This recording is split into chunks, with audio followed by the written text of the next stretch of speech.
Hello बच्चों, welcome to the third class of chapter 3 which is machines. So today as it is written on the board we are going to solve exercise 3A. ठीक है, and इसमें मैंने कुछ numericals list करके रखे हैं जो हम लोग इस लेक्चर में सॉल्व करेंगे. So before we begin with solving exercise 3A, I want you to note down all the formulas that we have written till date. जो भी अभी तक हम लोग ने फॉर्मूलाज याद किए हैं वो पहले मैं एक बार नोट कर लेता हूँ, उसको मैं साइड में रखूंगा so that you can refer.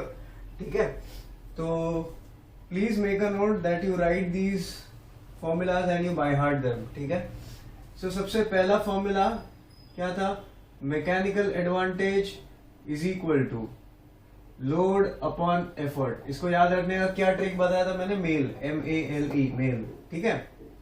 Second, velocity ratio is equal to velocity of effort upon velocity of load. या फिर हम लोग इसको ऐसा भी लिख सकते हैं, displacement of effort upon displacement of load. ठीक है. Third thing that we knew is efficiency is equal to mechanical advantage upon velocity ratio. ठीक है, और अगर परसेंट एफिशिएंसी है तो हम लोग 100% से मल्टीप्लाई करेंगे. ठीक है, तो इनटू में 100 कर देता हूं for percentage efficiency. Fourth thing that we found out was mechanical advantage is also equal to effort arm upon load arm. ठीक है, mechanical advantage is also equal to effort arm upon load arm. Fifth, ये formula नहीं है, ये आपका basically principle of lever है. Principle of lever क्या कहता है? That when the lever is in equilibrium और in the horizontal position then the clockwise moment will be equal to the anti clockwise moment about the fulcrum. ठीक है, ये इतना हम लोग ने पढ़ा था. हम लोग ने लीवर्स देखे थे class 1, class 2 and class 3. Class 2 में mechanical advantage is always greater than 1, velocity ratio is always greater than 1. Class 3 में mechanical advantage is always less than 1, velocity ratio is always less than 1. Class 1 में तीनों भी case हो सकते हैं. Class 2 is a force multiplier, जहां पे भी मैकेनिकल एडवांटेज मोर देन 1 होगा so that machine will be a force multiplier. मतलब आपको एक डिफिकल्ट हैवी काम करने में हेल्प करेगा. ठीक है. Class 3 will be a machine which will help you get gain in speed. आपको काम करने में फास्ट हेल्प करेगा, मतलब फटाफट करके देगा आपको काम. क्लास 1 एंड क्लास 1 में फोर्स मल्टीप्लायर का भी ऑप्शन है. It can also give you gain in speed, it can also give you change in direction. ठीक है, तो क्लास 1 में तीनों आ जाते हैं. फोर्स मल्टीप्लायर आएगा, गेन इन स्पीड भी आएगा एंड चेंज इन डायरेक्शन भी आएगा. ठीक है, ये तीन चीजें इंपॉर्टेंट है, याद रखनी है हम लोग को. और मैंने ये बताया था दैट इफ एफिशिएंसी इज 100%, तो इसका मतलब क्या होगा? This implies MA will be equal to VR. ठीक है, और दूसरा बताया था मैंने कि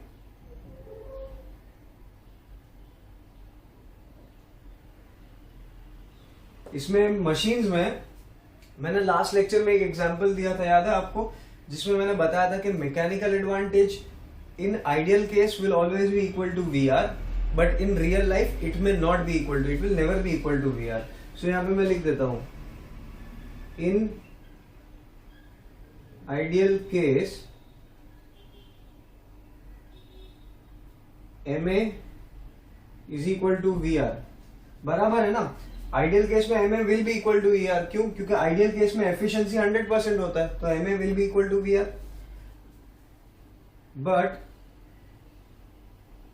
in real case, or in you can write in reality, MA is never equal to VR. ये बहुत इंपॉर्टेंट है, ये बात आपको याद रखनी है.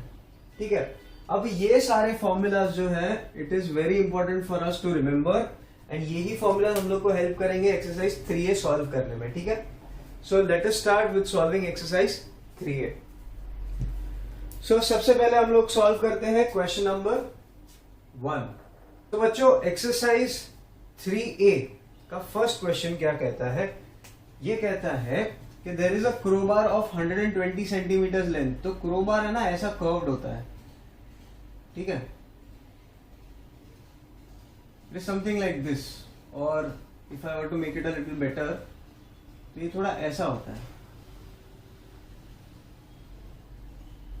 ठीक है, तो यहां पे इसका फलक्रम है, इसका total length is 120 centimetres, and बोला है fulcrum is situated at 20 centimetres का लेंथ. तो मतलब ये डिस्टेंस हो गया, यहां से लेके यहां तक का डिस्टेंस कितना हो गया? 20 हो जाएगा.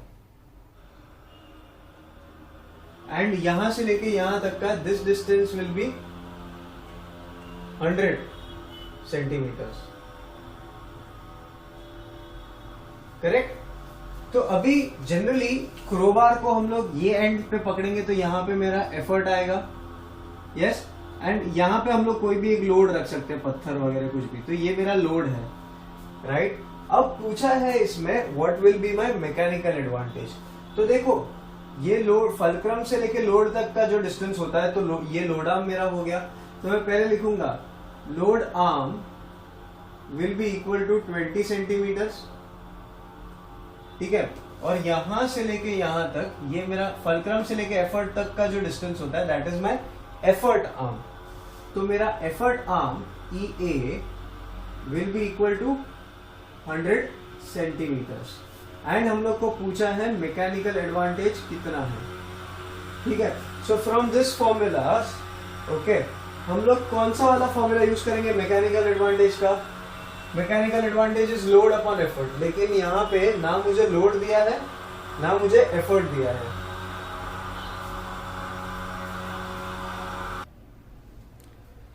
सो बच्चों मैकेनिकल एडवांटेज का ये वाला फॉर्मूला तो हम लोग यूज नहीं कर सकते. We will use this formula, क्योंकि इसमें हम लोग को एफर्ट आर्म पता है, लोड आर्म पता है. तो we will use mechanical advantage. तो यहाँ पे सोल्यूशन क्या होगा? Solution mechanical advantage is equal to effort arm upon load arm. ठीक है, एफर्ट आर्म मेरा कितना है? 100 सेंटीमीटर्स, तो ऊपर आएगा 100. नीचे लोड आर्म मेरा कितना है? 20 सेंटीमीटर्स. तो आंसर क्या हो जाएगा? 5. So mechanical advantage will be equal to 5. समझ में आया? काफी सिंपल है. सिर्फ अगर आपके सामने फॉर्मूलाज हो, अगर आपको याद हो, बाय हार्ट हो, तो then solving these numerical will be very easy. ठीक है, so now we move on to the next question. आप चाहिए तो वीडियो पॉज करके इसको नोट कर लो.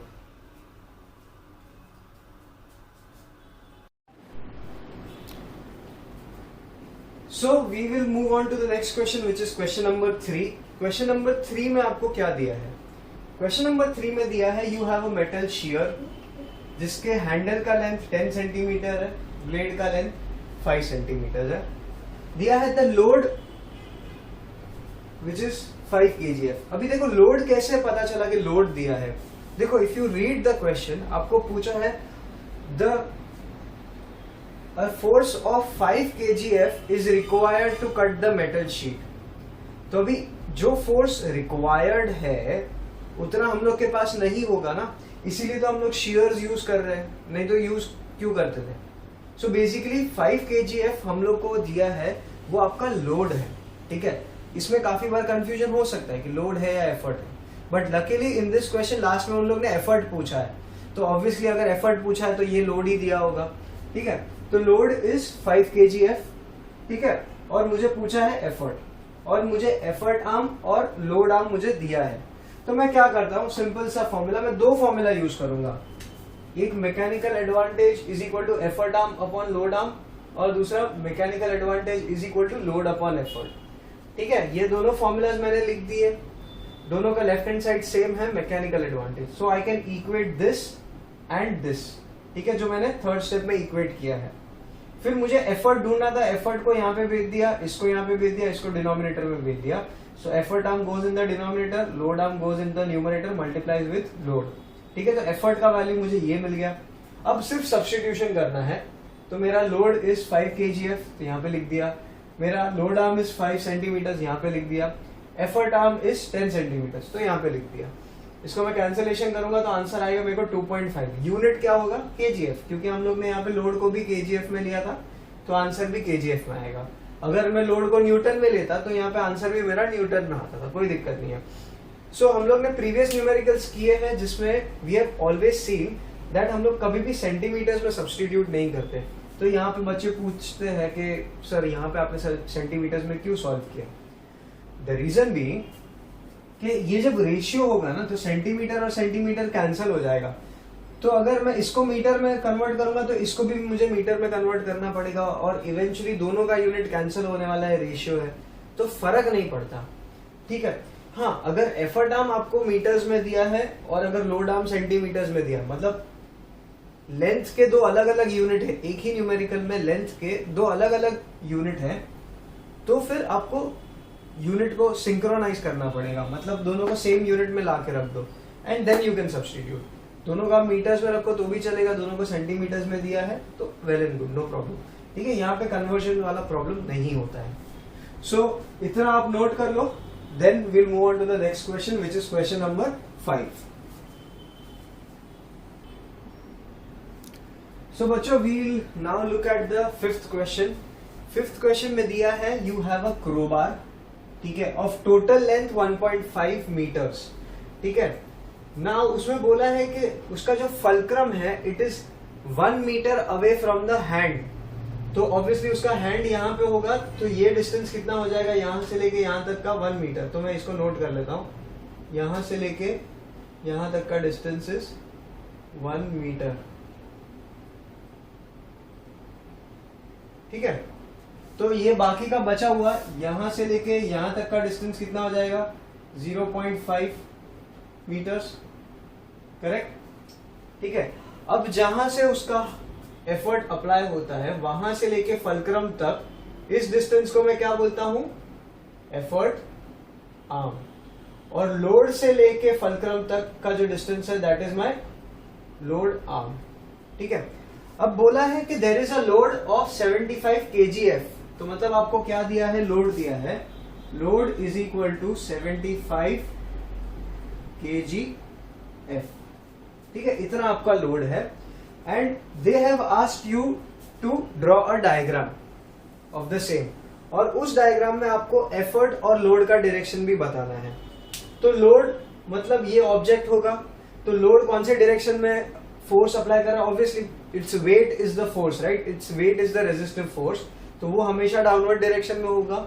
अब क्रोबार से हम लोग क्या करेंगे, उसको लिफ्ट करने का ट्राई करेंगे, तो एफर्ट हम लोग नीचे के डायरेक्शन में लगाएंगे, तब जाके वो लोड आपका ऊपर उठेगा, right.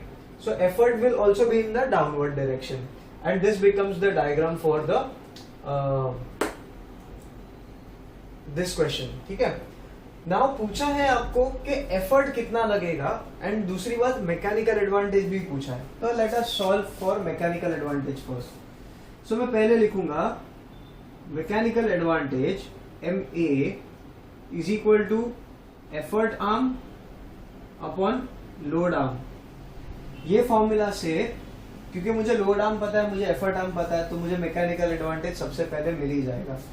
So this will be equal to what, effort arm is 1 metre upon 0.5 metre is the load arm, इतना सा।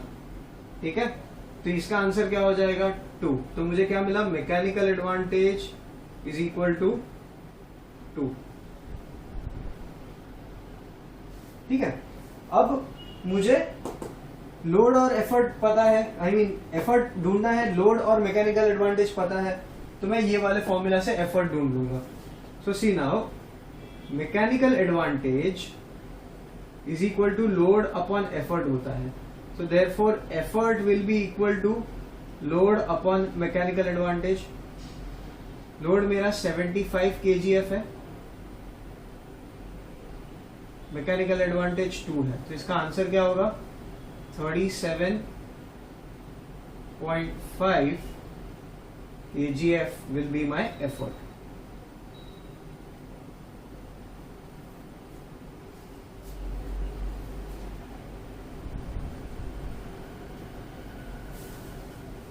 समझ में आया ये कैसे किया? ठीक है, अब इसको पॉज कर लो और नोट कर लो. I move on to the next question. Okay, so question number 8 क्या कहता है? You have a lever of length 9 centimetres. अभी ये आपका 9 सेंटीमीटर्स का एक लेंथ का एक लीवर हो गया. ठीक है, ये वाला इतना बड़ा. अब दिया है it's load arm is 5 centimetre long and effort arm is 9 centimetre long. अभी देखो एफर्ट आर्म 9 सेंटीमीटर्स है, मतलब क्या ये पूरा ही इसका एफर्ट आर्म है. 9 centimetre length of the lever है और 9 सेंटीमीटर एफर्ट आर्म भी है, मतलब फल्क्रम यहां पे होगा तो एफर्ट यहां पे होगा, तो तभी तो distance between fulcrum and effort will be 9 centimetres. समझ में आया ये? तो ये डिस्टेंस मेरा एक्चुअल में क्या हो गया? लोड आर्म हो गया, सॉरी एफर्ट आर्म हो गया. ठीक है, पूरा 9 सेंटीमीटर. और दिया है आपको लोड आर्म इज 5 सेंटीमीटर. तो देखो एफर्ट आर्म हो या लोड आर्म हो, हम लोग दोनों भी लेंथ कहां से मेजर करते हैं? We always measure it from the fulcrum, starting from the fulcrum. ठीक है, सो फल्क्रम से 5 सेंटीमीटर मतलब यहां पे, तो ये डिस्टेंस जो है यहां तक, ये डिस्टेंस जो है 5 सेंटीमीटर्स का, this becomes my load arm.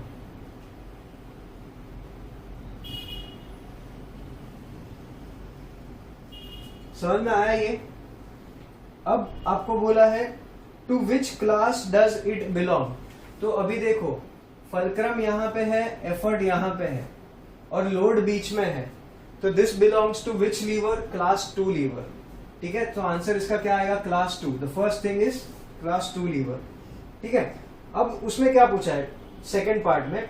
Draw the diagram of the lever showing the position of the fulcrum and the directions of both load and effort. तो यहां पे आपका फल्क्रम है, ठीक है, तो 5 सेंटीमीटर्स पे आपका लोड है, तो यहां पे मैं L लिख दूंगा और लोड का डायरेक्शन डाउनवर्ड डायरेक्शन में दिखाऊंगा, right? So load will be in the downward direction, तो effort has to be in the upward direction.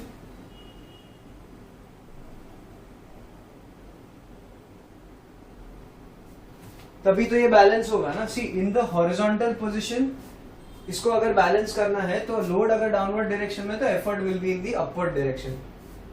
तो इसमें ऐसा नहीं हो सकता, आप नहीं बोल सकते कि सर लोड ऊपर के डायरेक्शन में होगा. तो भाई कोई भी चीज अगर एक लीवर के ऊपर रखोगे तो वो नीचे की तरफ वेट एक्सर्ट करता है, ऊपर की तरफ नहीं कर सकता. So the load will always B in the downward direction in this scenario. Okay, and तो एफर्ट मेरा ऑब्वियसली उसके ऑपोजिट डायरेक्शन में होगा. अब पार्ट सी में ये पूछा है What is the mechanical advantage and the velocity ratio if the efficiency is 100%? तो अभी हम लोग को पता है efficiency 100% बोला मतलब mechanical advantage और velocity ratio सेम होगा. तो आपका 8th क्वेश्चन क्या कहता है? इसमें आपको मैकेनिकल एडवांटेज पूछा है. ठीक है, mechanical advantage will B effort arm upon load arm. ठीक है, तो 9 डिवाइड बाय 5 करूंगा तो 1.8 आएगा. अब मैकेनिकल एडवांटेज मुझे 1.8 मिल गया. अभी एफिशिएंसी 100% बोला है तो mechanical advantage will be equal to velocity ratio, तो वेलोसिटी रेशियो भी मेरा 1.8 हो जाएगा. अब हम लोग को ये बात पता है कि एफिशिएंसी और वेलोसिटी रेशियो सेम होता है. ठीक है, in case of mechanical advantage and velocity ratio will always be the same if efficiency is 100%. But अगर efficiency 100% नहीं है तो क्या होगा? अगर efficiency 100% नहीं है तो मतलब mechanical advantage can never be equal to VR, it will always be less than VR. लेकिन velocity ratio फिर भी सेम रहेगा जो आइडियल केस का था. तो अब सेकंड केस में ये बोला है क्वेश्चन में कि efficiency is 50%. तो मैकेनिकल एडवांटेज और वेलोसिटी रेशियो का वैल्यू क्या होगा? वेलोसिटी रेशियो फिर भी 1.8 ही लूंगा क्योंकि velocity ratio does not change with change in efficiency. तो एफिशिएंसी चेंज होने से क्या चेंज होता है? Mechanical advantage. तो इसीलिए वेलोसिटी रेशियो को 1.8 लिखूंगा. एफिशिएंसी 50% है, उसको मैं 50/100 लिखता हूं, which is 0.5 into 1.8 which is equal to 0.9. तो mechanical advantage in this case will be 0.9 when your efficiency is 50%. ठीक है, तो let's move on to the next question which is question number 10. So question number 10 क्या कहता है? You have a wheelbarrow. ठीक है, उसका अंदर यहां पे लोड इज 30 kgf दिया है. ठीक है, और ये व्हील बैरो का खुद का मास, खुद का मतलब खाली जब होगा तब उसका खुद का मास इज 15 kg दिया है. ठीक है, और आपको पूछा है what is the minimum effort required to keep the wheelbarrow horizontal, मतलब just lifted above the ground.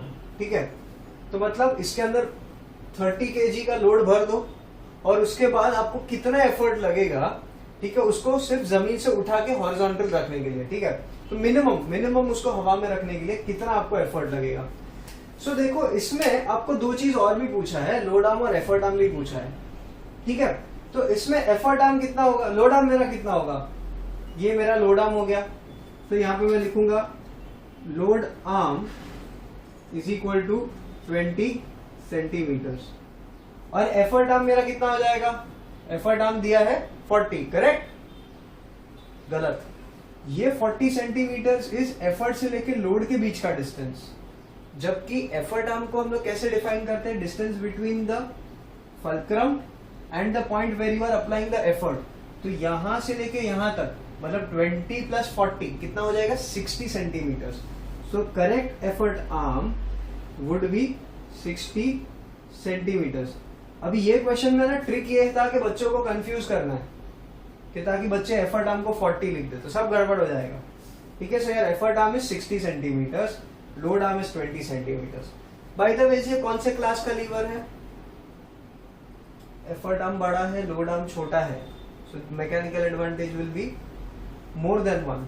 Mechanical advantage more than 1 तो मतलब कौन सा क्लास का लीवर है? Class 2 lever. ठीक है, अब मैकेनिकल एडवांटेज क्या है इसका ढूंढते हैं. सो मैकेनिकल एडवांटेज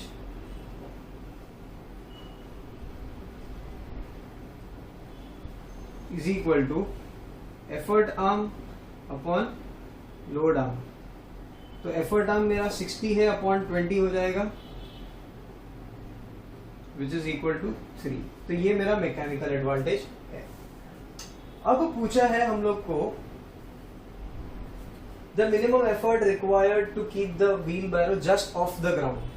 ठीक है, तो जब इसमें 30 kgf का लोड डाल देता हूं तो मुझे कितना एफर्ट लगाना पड़ेगा. ठीक है, सो मैं सिंपल है effort is equal to mechanical advantage upon load कर दूंगा. करेक्ट? अब मैकेनिकल एडवांटेज मेरा कितना है? 3 है. लोड मेरा कितना है भाई? 30 है. नहीं सॉरी, मैंने उल्टा लिख दिया formula. Effort is equal to load upon mechanical advantage. मैं सोचूं कि ऐसा उल्टा कैसे आ रहा है. तो ये कितना हो जाएगा? 30 ऊपर आएगा, नीचे 3 आएगा, आंसर विल बी 10. अगर आप ये सोच रहे हो तो आंसर गलत है. क्यों? अभी आपको यहाँ पे एक और डेटा दिया है कि mass of the wheelbarrow is 15 kg. ठीक है, तो उसका वेट कितना होगा? 15 kgf. करेक्ट? अब आप जब उसको जमीन के ऊपर जस्ट हल्का सा सिर्फ ऊपर उठा के रखना है तो कितना एफर्ट लगेगा ये पूछा है. तो इसमें देखो आपको कितना वजन उठाना है इन दिस केस. तो 30 kg का तो लोड आपने डाला है यहाँ पे व्हील बैरो की बकेट में. 30 kg का लोड है, प्लस वो व्हील बैरो का भी तो वेट उठाना है आपको. तो यहाँ पे जो लोड है ना आपका, that will be the load plus the weight of the barrow. तो यहां पे लिखना पड़ेगा effort will be equal to load plus weight of barrow. ठीक है, तो यहां पे 30 प्लस 15 हो जाएगा. देखो मास दिया है केजी,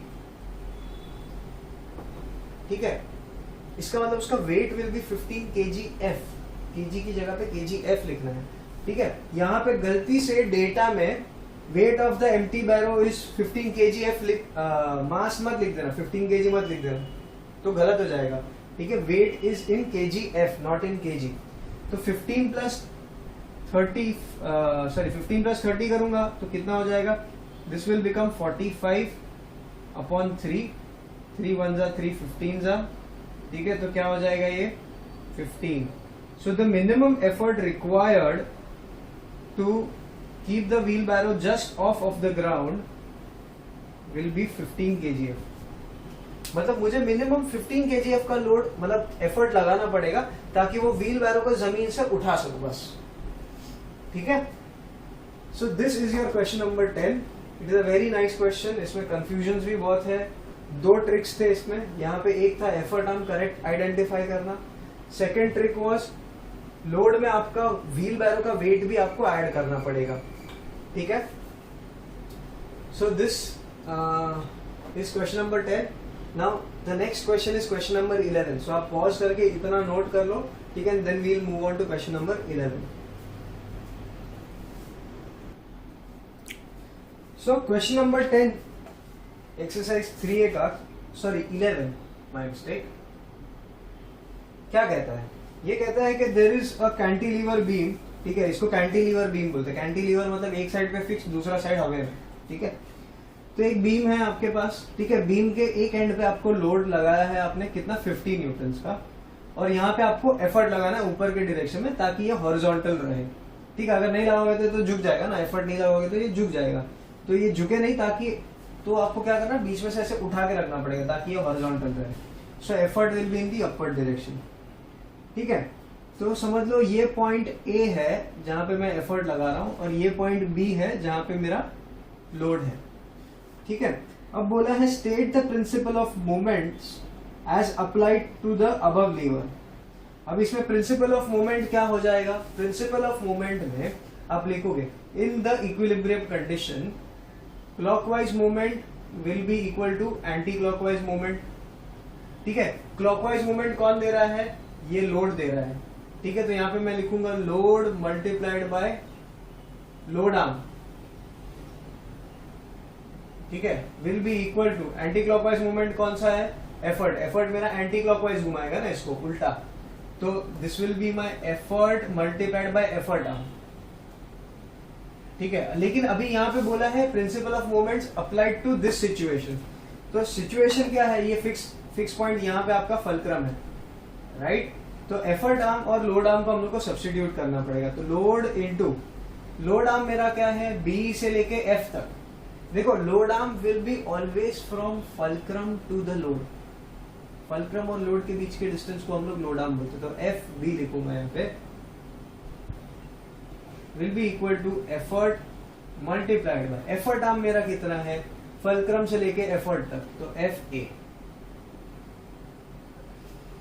ठीक है, तो ये फर्स्ट पार्ट का आंसर ये है load into F B will be equal to effort into F A as per the principle of movements. ठीक है, अब क्वेश्चन बी क्या कहता है? To which class of lever does it belong. देखो फल्क्रम यहाँ पे, लोड यहाँ पे, एफर्ट बीच में, तो मतलब ये कौन सा लीवर होगा? Class 3 liver.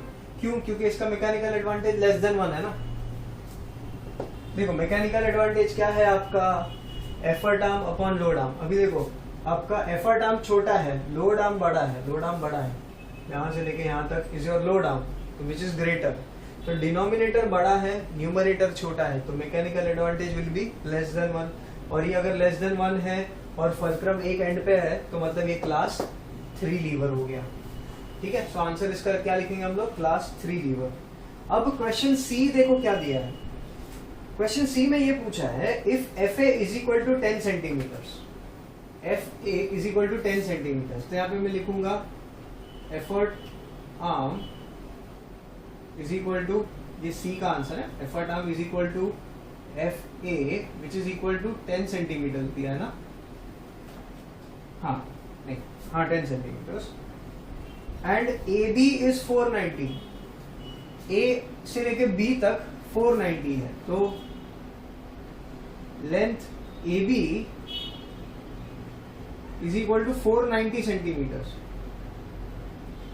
इतना 10 है, ये 490 है, तो मेरा एफ बी कितना हो जाएगा, तो therefore length F B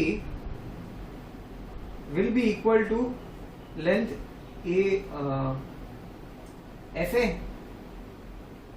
plus length A B, तो एफ ए मेरा कितना है 10 है, ए बी मेरा कितना है 490 है, तो आंसर कितना हो जाएगा 500 centimetres is my length F B which also happens to be my load arm. FB मेरा लोड आर्म है ना, फलक्रम से लेके लोड तक का लोड आर्म इज FB, जो कि मेरा 500 सेंटीमीटर है, तो एफर्ट आर्म मुझे पता है 10 है, लोड आर्म मुझे पता है 500 है, अब पूछा क्या है, calculate the mechanical advantage, very simple, so अभी देखो क्या पूछा है, mechanical advantage is equal to effort arm upon load arm, effort arm मेरा कितना है, effort arm कितना डिस्टेंस एफ ए का वैल्यू 10 है, यहाँ पे ऊपर न्यूमरेटर में 10 लिख दूंगा, लोड आर्म मेरा कितना है, यहां से लेके यहां तक F B, length F B is my load arm, तो कितना हो गया 500,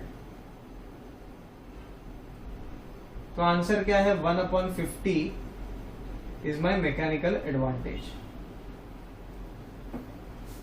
विच इज ऑल्सो इक्वल टू 0.02 अगर आपको लिखना है तो, ठीक है, कोई दिक्कत नहीं लिखा तो भी चलेगा इस केस में। अब आपको क्या दिया है, what is the minimum effort required to lift the load of 15 newton, तो अभी आपको एफर्ट भी पूछ लिया है, इसको मैं यहां पे लिख रहा हूं, ठीक है,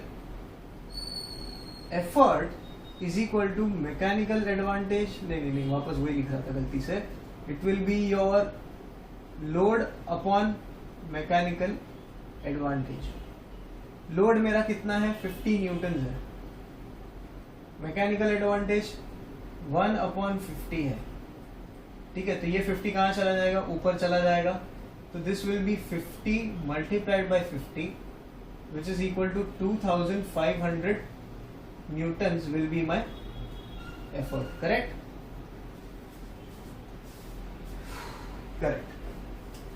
समझ में आया ये, ठीक है, इट इज वेरी सिंपल, सिर्फ आपको बेसिक ये 4-5 फॉर्मूलाज ही याद रखने हैं और ये कंसेप्ट इतना याद रखना है, तो आपके न्यूमेरिकल्स आराम से सॉल्व हो जाएंगे। सो बाकी के questions try and solve them on your own, so बाकी के questions do it on your own, and if you have doubts you can always let me know, ठीक है।